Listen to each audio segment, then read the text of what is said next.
सड़क दुर्घटना के पीड़ितों के लिए यह एक बहुत ही मानवीय और राहत देने वाला फैसला है। मोटर व्हीकल्स एक्ट के तहत ब्याज पर टैक्स छूट। जब किसी व्यक्ति का रोड एक्सीडेंट होता है तो कोर्ट उसे कॉम्पेंसेशन देने का आदेश देता है। चूंकि कानूनी कार्रवाई में सालों लग जाते हैं, इसलिए कोर्ट मुख्य मुआवजे के साथ साथ देरी के लिए ब्याज भी देने का फैसला सुनाता है। अभी क्या समस्या है?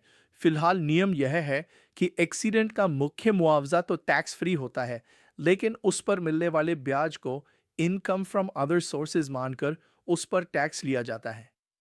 इससे पीड़ित परिवार को मिलने वाली असल आर्थिक मदद कम हो जाती है। नया बदलाव क्या है? सरकार अब कानून में बदलाव कर रही है ताकि इस ब्याज पर लगने वाले टैक्स को पूरी तरह खत्म किया जाए। किसे फायदा होगा? उन व्यक्तियों को जिनका एक्सीडेंट हुआ है या उनके कानूनी वारिसों को मृत्यु के मामले में। क्या माफ होगा? मौत, परमानेंट डिसेबिलिटी या शारीरिक चोट के लिए मिलने वाले मुआवजे पर जितना भी ब्याज मिलेगा, उस पर अब 1 रुपए का भी टैक्स नहीं देना होगा। उद्देश्य पीड़ित परिवारों की आर्थिक तंगी को कम करना और उनके दर्द को थोड़ा बांटना। ये क्यों महत्वपूर्ण है?